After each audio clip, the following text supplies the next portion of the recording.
তৃণমূলের টাকার খেলা সংক্রান্ত মদন মিত্রের মন্তব্যে রাজ্য রাজনীতিতে শোরগোল পড়েছে। চরম অস্বস্তিতে পড়েছে শাসক দল। এবার বিতর্কের মুখে ক্ষমা চাইলেন কামারহাটি তৃণমূল বিধায়ক মদন মিত্র। দলের রাজ্য সভাপতি সুব্রত বক্সিকে চিঠি লিখে ক্ষমা চেয়েছেন তিনি। তাকে ভুল না বুঝে ক্ষমা করার জন্য আবেদন জানিয়েছেন। একই সঙ্গে তার দাবি, সংবাদ মাধ্যমের একাংশ তার বক্তব্য বিকৃতভাবে প্রকাশ করেছে। তবে ঠিক কি বলেছিলেন মদন? সম্প্রতি সংবাদ মাধ্যমের সামনে তিনি জানান, তৃণমূলে ভালো দপ্তরের মন্ত্রী হতে গেলে 10 থেকে 20 কোটি পর্যন্ত দিতে হয়। তার এই বক্তব্যের পরই মাঠে নেমে পড়ে বিরোধীরা।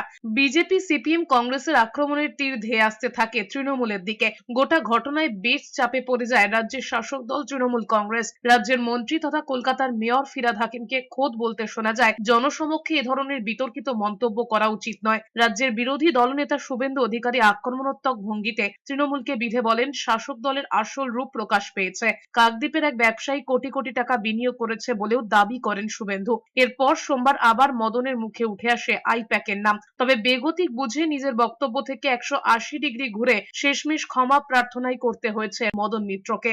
মদনের ক্ষমা প্রার্থনাকে নাটক বলে কটাক্ষ করেছেন বিজেপির মুখপাত্র তথা রাজ্যসভার সাংসদ শ্রমিক ভট্টাচার্য।